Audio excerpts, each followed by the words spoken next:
mini ship over there, or the book, or your coffee cup, or whatever. And you just want to be able to go and look at those things, press F, and you need confidence that when you're looking at something, what he's saying right we now have the makes a lot user of interface sense. to tell you that yes, this is the thing. But how to make you don't want to have to go into this separate mode how to be they able to do can that. make that a reality. So I think that's one of the fundamental things on the player interaction experience, and that's such a pervasive system across the entirety, because it's the same when you're in a cockpit.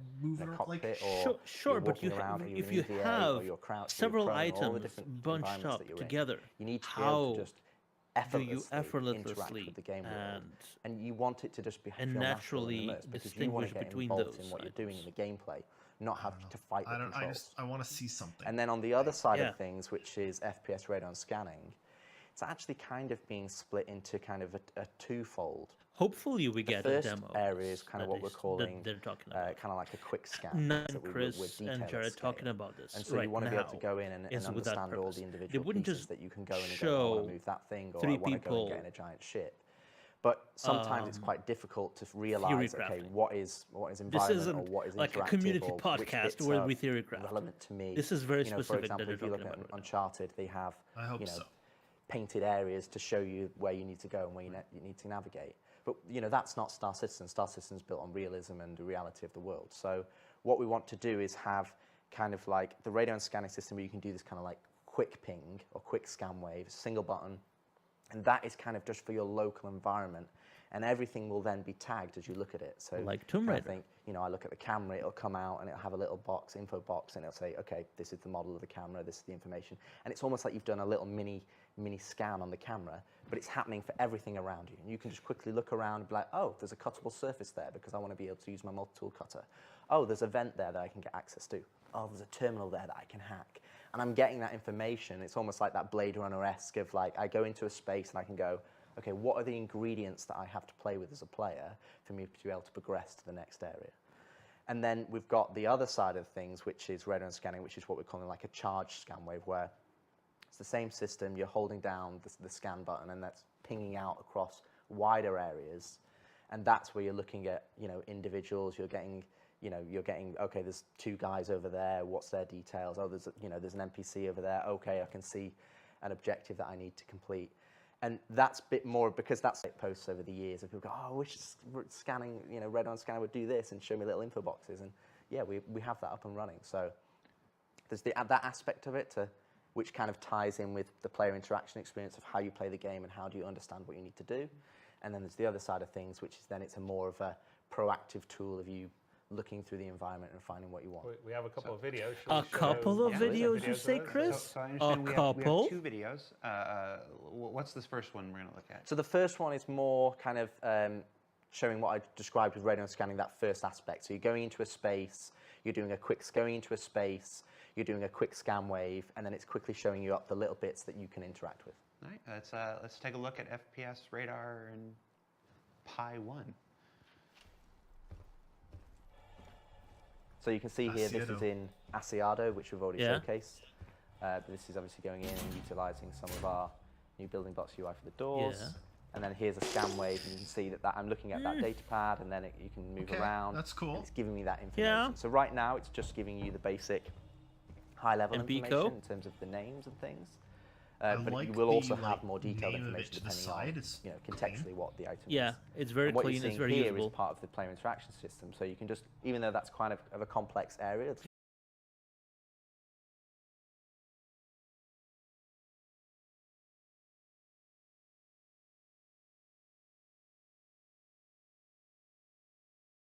was the default action. If you held F, it would bring up the modular wheel that would show you the other actions, so you could maybe equip it versus grab it or whatever you would do.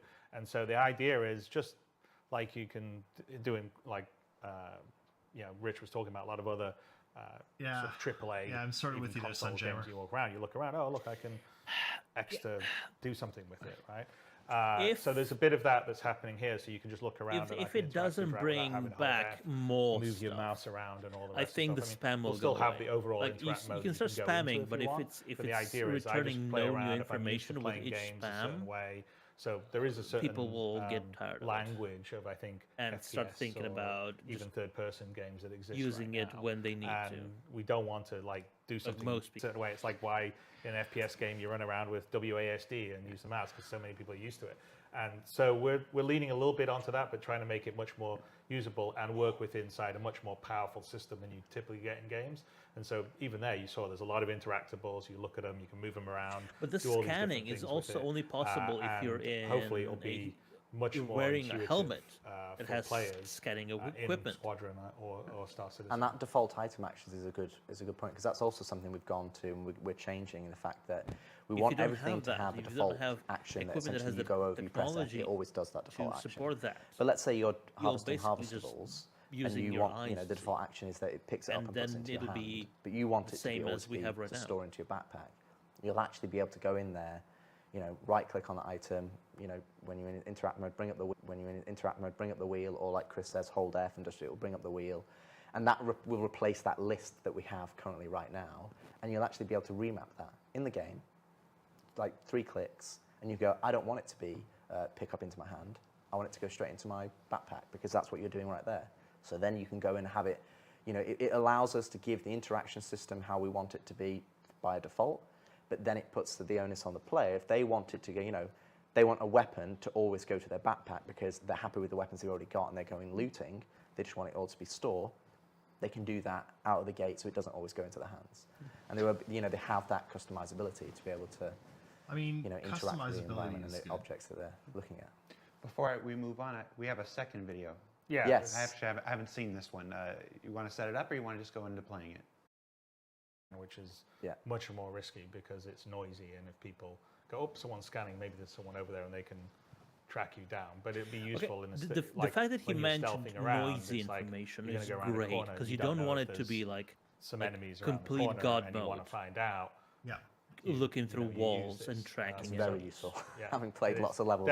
Definitely because in Squadron, we're trying to have a certain amount of realism. So you're not just going to go and gun down 400 people. So we want you, when you're in situations, you're outnumbered and you have to, it's more of a stealth game in the FPS than it is a straight out run and gun shooter. Right. Bring it to the point of realism, then bring it back to the point of fun, as you said. Well, there's a lot of fun stealth games. All right, so I want to see this clip. I haven't seen it yet. Let's roll FPS 2. So what you're seeing here is that he's going to do a scan wave in a moment. Essentially what you'll see is that it's now penetrating through the walls, and now you can start to see the slavers that are in this environment. Now these slavers don't necessarily have a radon scanner, so they're not able to pick you up. So what will happen is when you do a scan wave or a charged scan wave,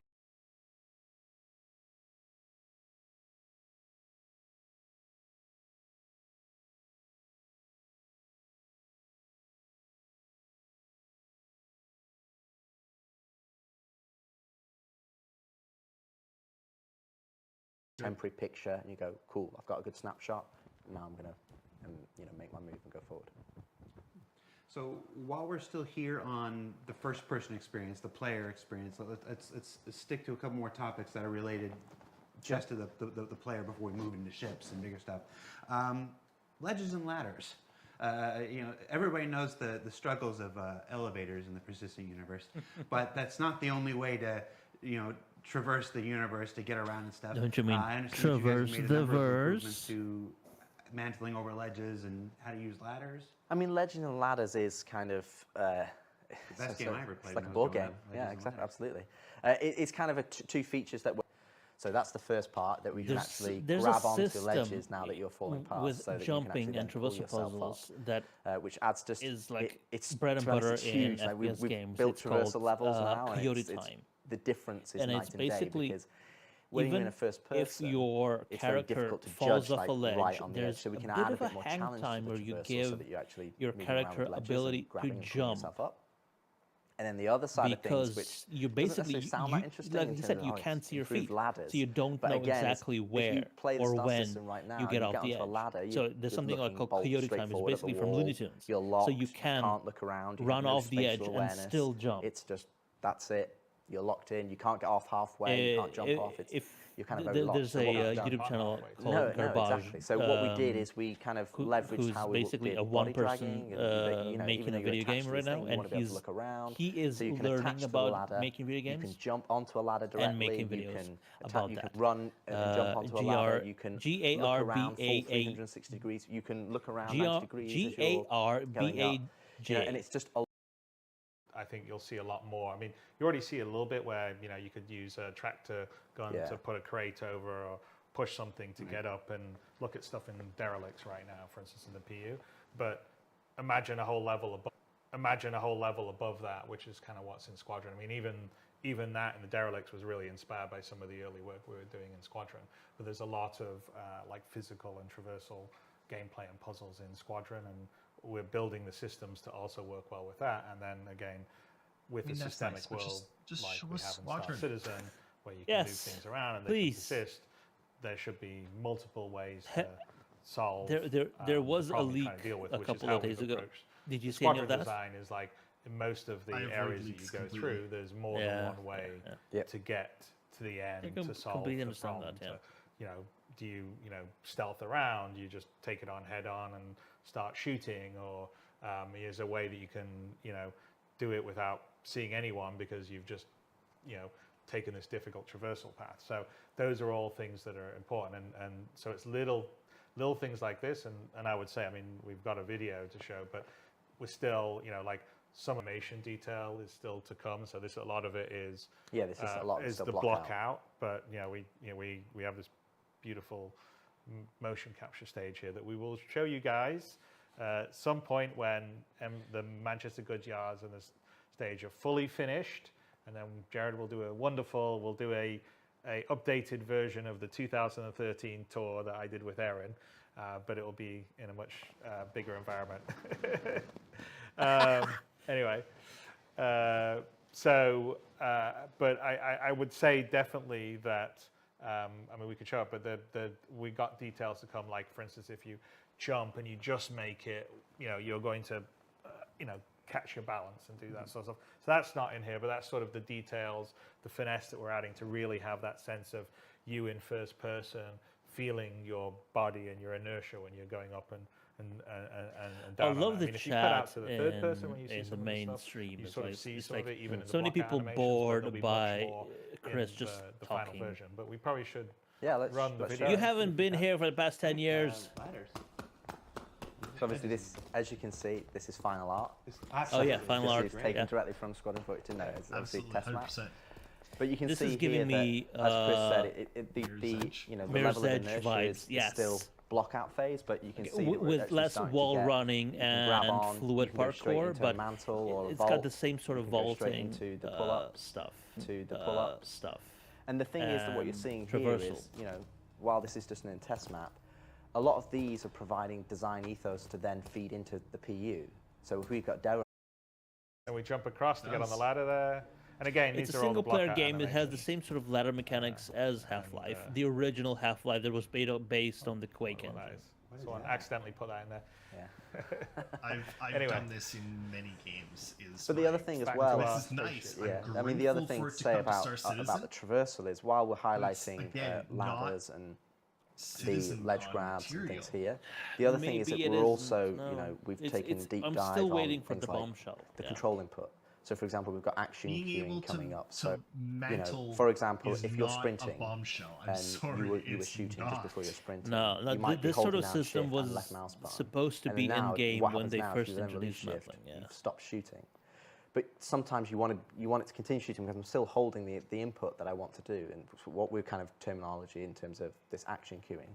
And that's something that we've got a whole matrix of all the different controls, all the different methods from prone to crouch, the transitions, weapon swapping, and so that just using the controls is a lot more fluid, a lot more intuitive. So it's something that we're really, really putting a really magnifying glass on to making sure that the controls are working for you. It's doing what you want it to do. So if you are using a gamepad, or you are using a joystick, or you are using mouse and keyboard, it's easy to use and easy to interact with the world, so that you can immerse yourself in the environments and the missions and the gameplay. So it's something that we're really, really pushing forward to make you know, better. in all aspects, right? Because you know, prone's one of the things that we're set to be working on here, right?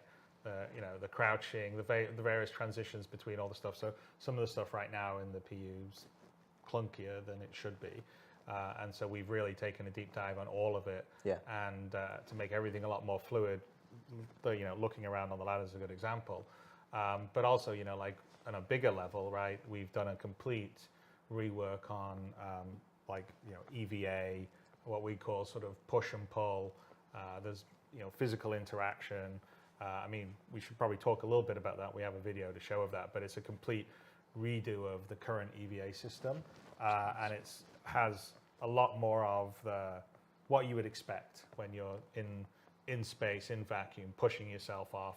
You don't, for instance, you have momentum now, so if you push off in a direction, you will just keep moving in a direction. Are we gonna get the use of it's far more easy.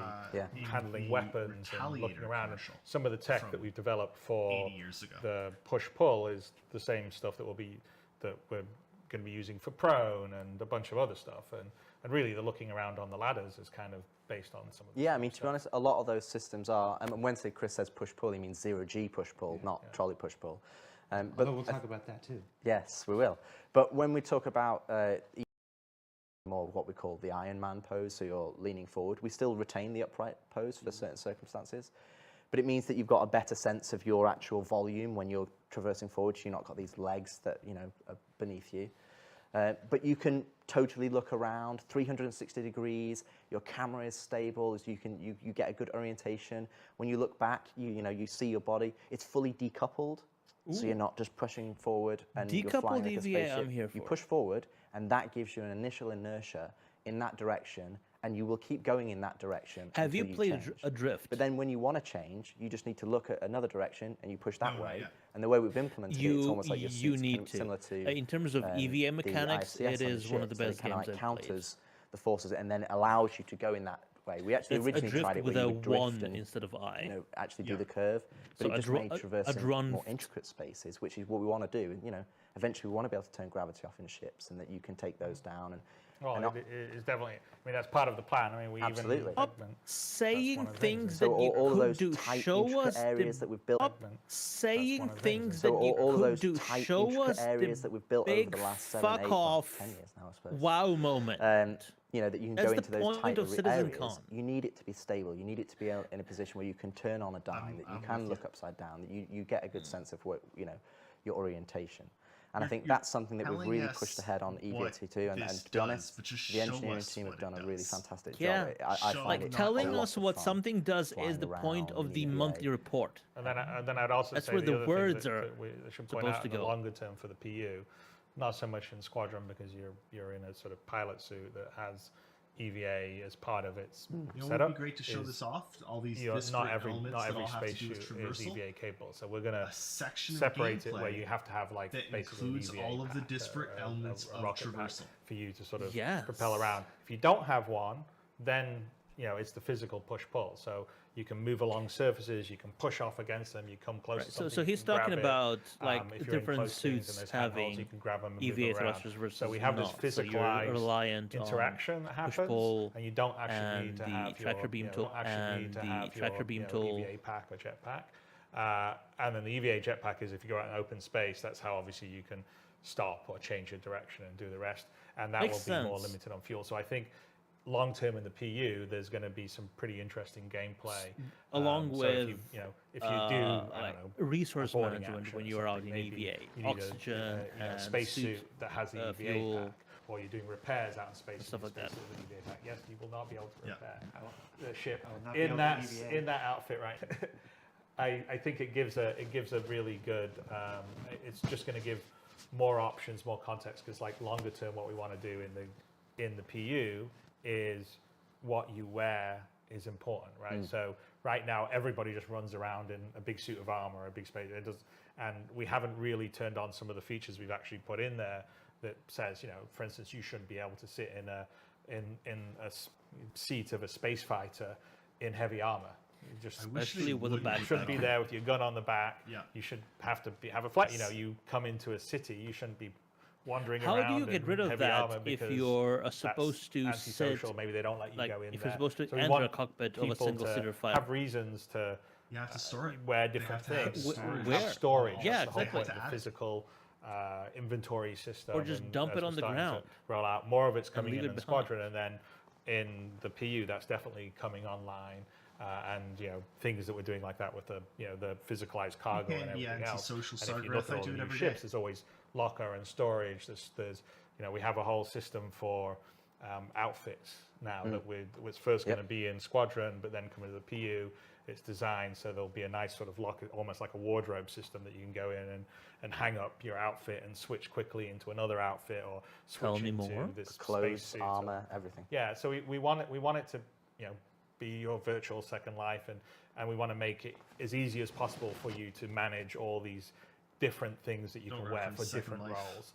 And EVA is one of the minor parts of that, where, like I said, when you go forward, the thruster's going from the back. So what you're actually seeing here is you've actually connected to this surface. So now it's almost like you're in a prone situation, but this is going to be what more our new prone will be.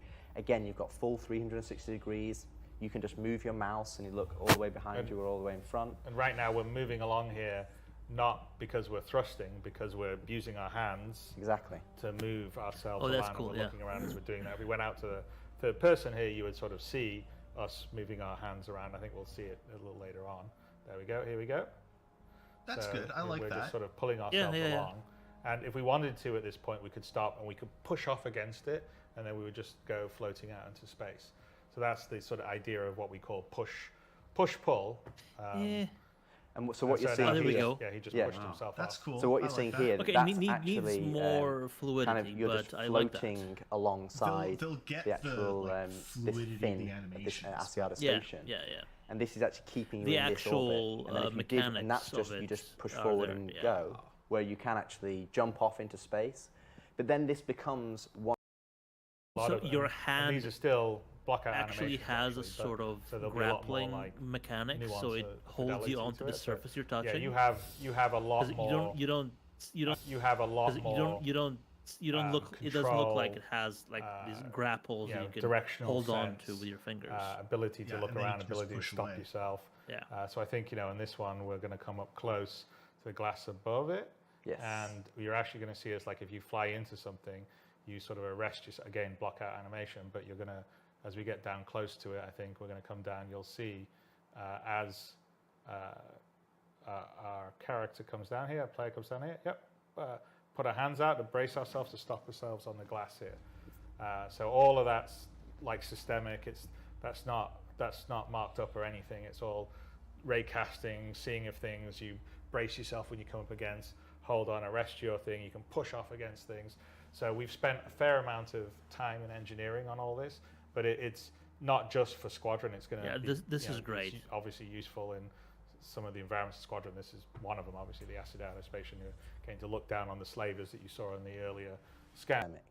There's no markup. If you want to go and climb all over a ship, you can do. If you want to climb over a space station, you can do. If you want to climb over anything that's in EVA, it has a surface, you can put your hands on it. It's got a big enough space to put your hands on it.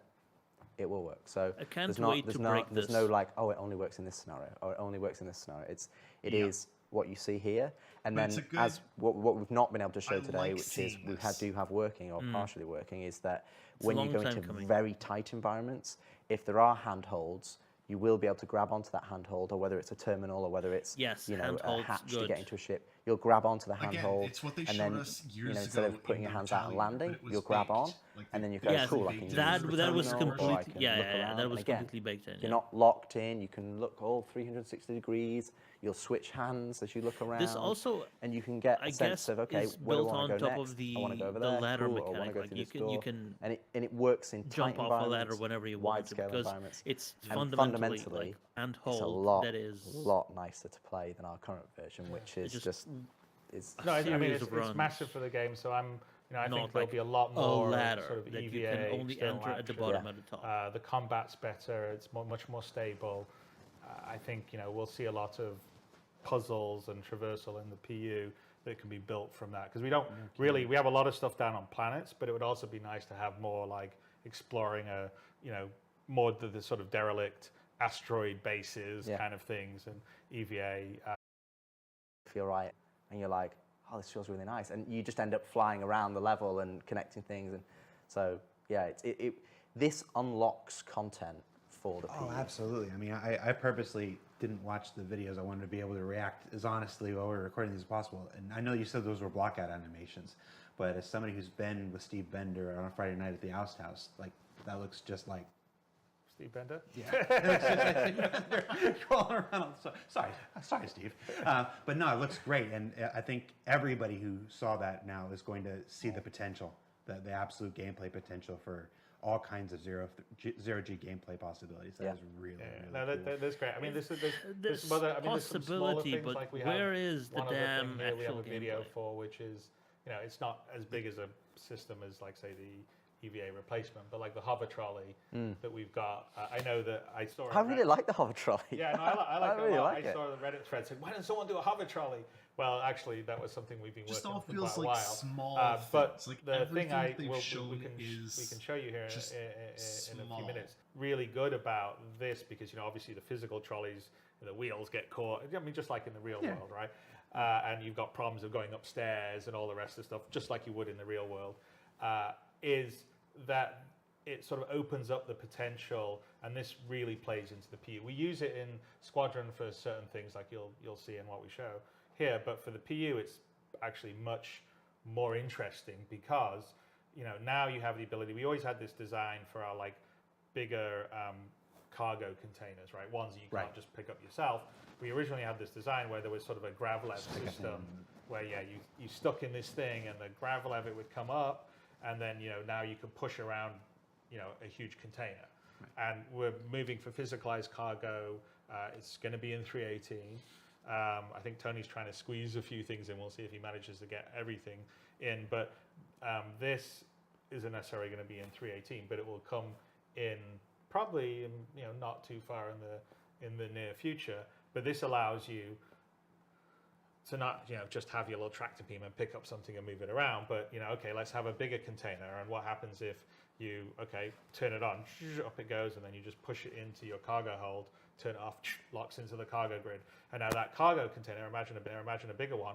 Well, what happens, like right now in the inventory system, you can put things in your local inventory of your ship or other various inventories. Well, imagine your container, say one of these bigger, like maybe a 16 SCU one or whatever, that's sitting there, and now I can place, I don't know, large vehicle items in it. I can place all sorts of stuff in it. So I could load up because it will really play into the basis of the cargo and the logistics that are going to come with that. Because longer term with persistence and what we're doing, I think there's going to be a whole bunch of gameplay that will be revolved around the logistics of living, right? Like how do I have my food? How do I have my drinks? How do I have my raw materials? How do I have my weapons? If two orgs are fighting a war over a patch of land, someone's got to show up with extra, ammo and missiles and, all that kind of stuff, and or weapon replacement, especially as we get repairing and the salvaging and stuff. Exactly. Okay, well, rather than have to fly it to a place that can do your repair, maybe there's an on-field repair that's happening right there, and someone's changing out a broken weapon for another weapon because you've loaded it up and stored it in your container. So there's the possibilities in the PU is huge, and this is an example of just little bits of tech that we're putting into Squadron that we're planning on bringing it across into the PU. But in the PU, they just have a lot more potential, like the EVA. So. Yeah, I mean, the biggest thing about trolleys is when we approached trolleys with the physical trolleys, was that we wanted them to serve two purposes. One, we wanted them to serve a purpose that is more traditional. The other side of trolleys, which is we want them to be used for cargo loading. Now, again, we've got a lot of ships, we've got a lot of different ramps, the scales of those ramps is larger, and with hover trolleys, when you see the video, you can push them downstairs. You can push them up any ramp. The weight that you're having to physically push a physical trolley, which is taken into account. Hover trolleys, you don't have to worry about that. I mean, have you tried pushing a trolley play down the video. the stairs? Play the video there. We've hyped this up now. Hover trolleys because are there's the no most point amazing to thing in the world. grab a trolley in the game yet. So you can see here, this is actually a slaver pod. doesn't matter. So, It closes down, it's on the floor. We're going to activate it. Levitates up now, grav lev's on. You get hold of it, bam. And by the way, the new interaction system's not working Yes. in this demo here. This is a separate build. But we're, as you can see, it's getting pushed over bulkheads. But this is essentially a really big improvement for us because we want physical cargo, and we want physical cargo to be a big deal. Unless there's a point to it. You have to move that cargo. You have to make decisions It's on how long nice, it's but going to it's take to not load it up, CitizenCon. not just Like, buy it's it from not- the kiosk and it appear in No, Oh your my ship. goodness, you exactly. can push So over this bulkheads. gives us the Okay. ability to move things Like if around, they explain that on your this is the homestead or system whatever that we do you'll eventually. now be able to use to transport components we've back to your actually had ship, this so you working on can a planet. replace You them can just push if this they over break planet down terrain. or Don't anything. let go. But it's just stay stable. they're not 'cause saying it doesn't these actually things. undulate unless there's something actually physically touching it. So it allows it to be much more stable. And what we want to do for your cargo loading is that we'll use a system similar to the cargo grid that it's you'll be able to just not- snap things on top of this it. is just So not when what if they you have a should flat be showing. platform, you'll be able to snap cargo boxes onto it so they won't fall off. Then you'll be able to reliably move them without frustration. And again, you can see some of our design ethos coming through is that we're trying to remove the barrier to entry. We're trying to remove the control mechanism, the things that frustrate you as you play the game, and kind of make that a lot simpler. I see this and all I can think about is Spock and the photon torpedo tube. That's true. Very cool.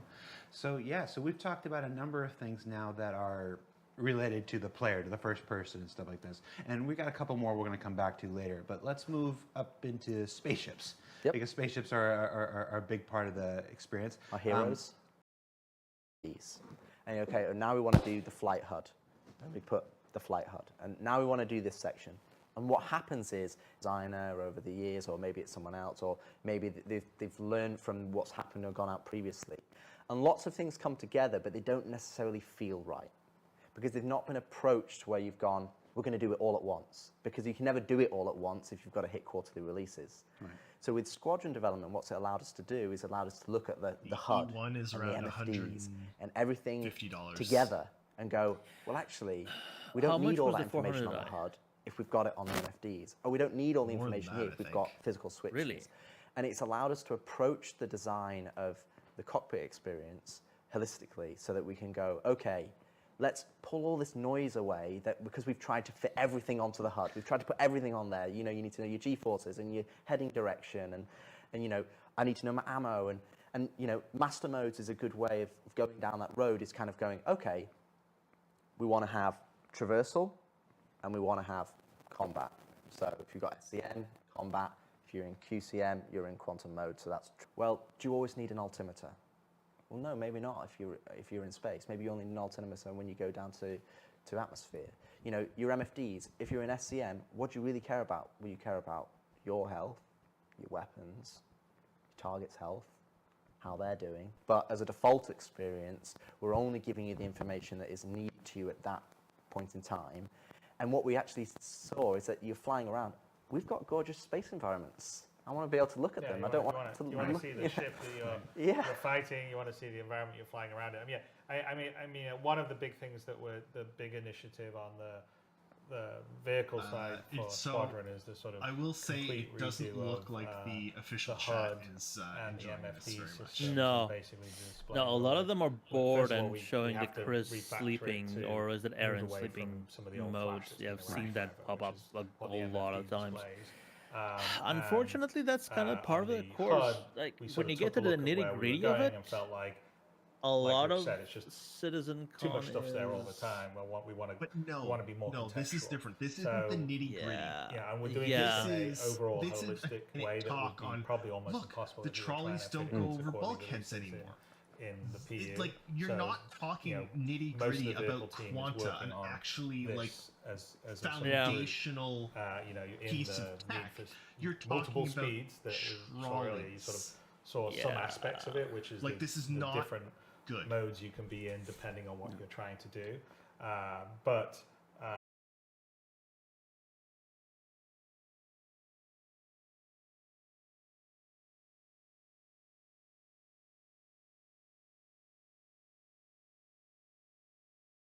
I want this to cast here, and so it's all been built around building blocks and being in a very sort of top-down, one system, clean approach.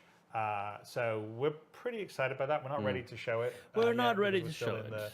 the sort of we Foundational stage. yeah anyway. it's a little further before it's all fully polished or ready to show, but it's going to be, I think, a pretty sea change in terms of how it feels as you're flying around. Besides the different modes of combat and traversal and all the rest of the stuff, it's how you get the information and how it's relayed to you is going to be much more combat. Because in combat right now, you're either we're obviously trying to bring the combat closer, which is obviously what Yogi and the guys and Dave talked about in their talk.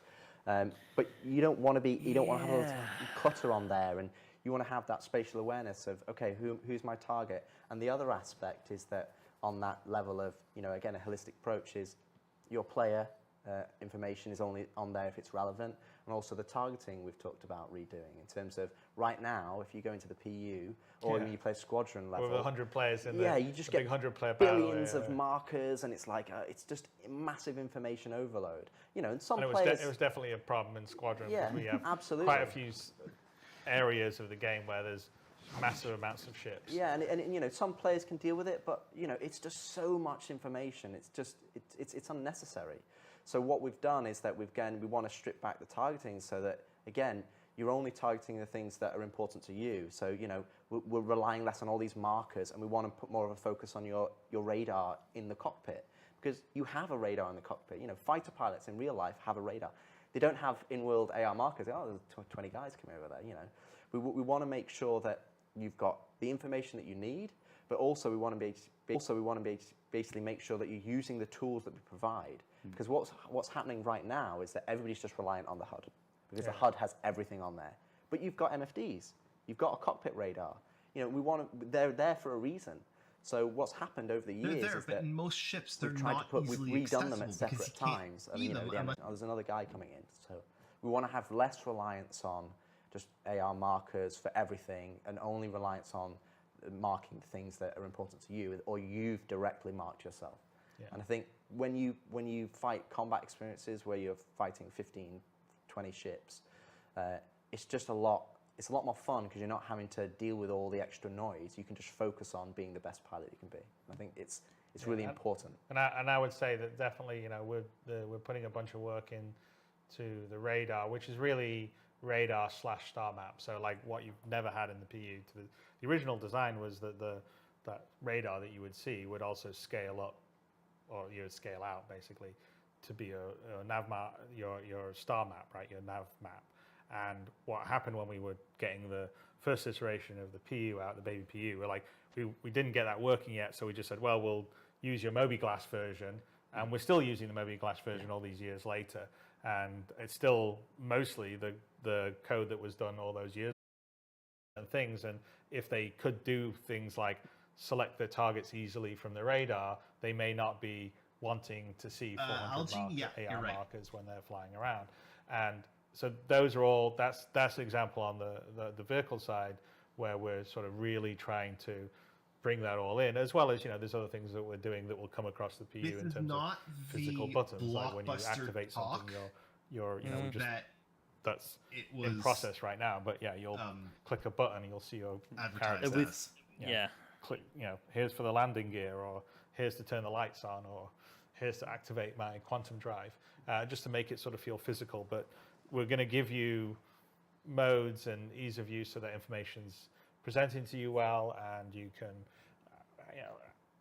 have fun being lost in the world, which is the most important thing. And a certain level of customization, as we talked about, because some ships have better MFDs and more usable places than others. Yes, you have the smaller one that's giving you information in the room, and then the larger charged one that's giving you information about maybe the floor that you're on. It's the same principles in the ship side. It's that we want a smaller one that is fairly instantaneous, and that's kind of giving you information about the people you're fighting, or your local environment. And when I say smaller, I'm talking, say, sub 100 kilometers. That's just giving me information around this area. But then we've got the charge scan wave, and that should be giving me information about things that are 10, 15, 20,000 kilometers away.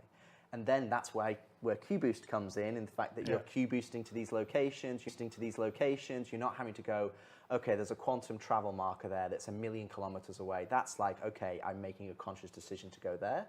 But for Q-Boost, it's like, okay, I am there, I want to boost around the environment, but I want to have things spread around so that we're not just cramped in, because radar and scanning is fundamentally, it has two purposes. One purpose is to give you information about the things in your environment, and the second purpose is to help you explore. It's to help you find This things is like a that boring are not SCL, necessarily apparent, it's not because even space is a big, ISC. dark place. So we need that, we want to be able to take advantage of that. So when you have this ability to detect things that are all of a sudden you start to feel like you are that pilot. You got to fly to them to investigate them.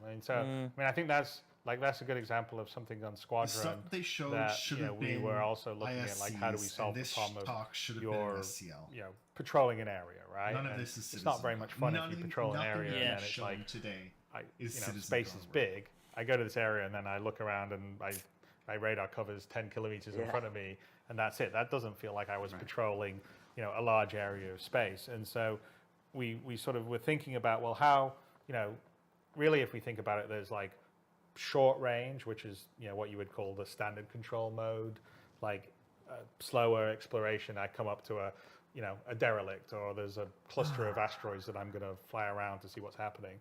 And then there's the medium range, which hasn't really existed in both the PU and is something that we really wanted to have in Squadron, and we really should be in the PU, which is, well, what's that over there that's 10,000 kilometers away? The equivalent of being on a planet and going, there's a mountain over there, I can see it, I don't know what's on it, but I'm going to drive over there or walk over to that mountain. And so the idea with sort of the scanning is like the wave goes out and you'll pick up things 10, 20, 30,000 kilometers away. So you definitely won't be able to understand what's there, but you'll say, there's something There's a point there. of interest. There's a point of interest. And so you'll be able to map things, and then we need to get there. But, the quantum travel, spooling up, spooling down, and so this is the whole quantum, the idea of quantum boost is your sort of mid-level traversal speed, where the PU, now you can have exploration gameplay in space. So, for instance, you could can we have exploration gameplay in space, Chris? In, a big nebula gas cloud, and you scan, and I got a contact 20K away. Okay, I'm going to boost over to see whether. I come up. Look, it's a derelict, or there's a abandoned mining station. This group of rocks over here, or I go over here, and we can even in the PU be in a case where you can almost procedurally generate some points of interest when you start to scan that you can go and visit. So I think the whole idea of sort of these three sort of levels of traversal. One is you sort of regular non-quantum one, where you're just using your regular thrusters, which is much more sort of limited and works for combat and stuff like that. Then there's the quantum boost, which is sort of to fast run over to a place, and then there's the quantum travel, which is the really long. Okay, I'm going to go to this planet that's 500,000 kilometers away, and I'm going to be in. Yeah, because he just won't fucking shut up. And I think that's going to open up a huge amount in the PU. It definitely makes the exploring it. The longer they drag this on, Squadron the worse in space feel much bigger.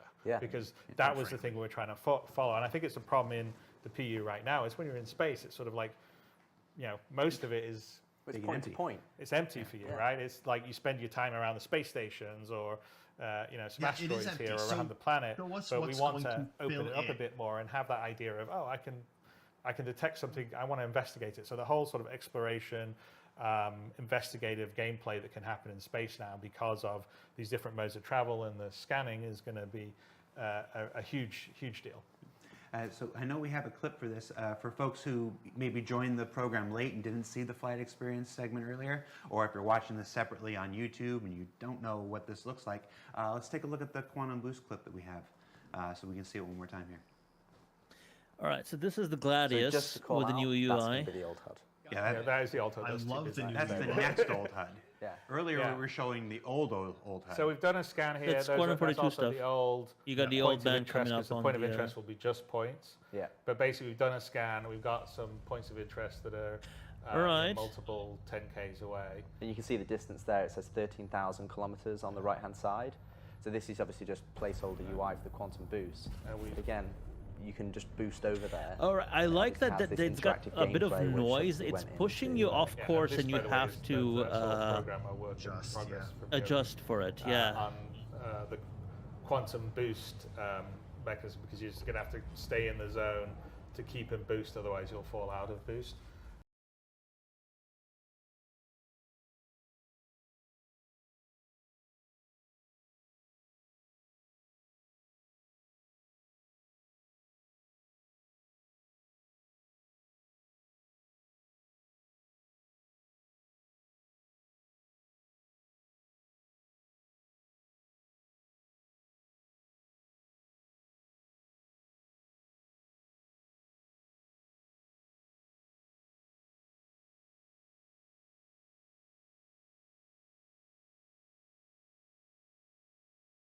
You even saw it in the need for speed segment, whereas a lot of that, like the mode stuff and everything, they've just sort of hacked in the modes to the current HUD stuff. But when the new one comes online, it should be much cleaner and easier to go. And I don't know if it was too clear on the video that we were seeing, but on the video we say we were originally in SCM mode, standard control mode, and then we switched to quantum mode. So the spool up wasn't really the spool up for the quantum boost.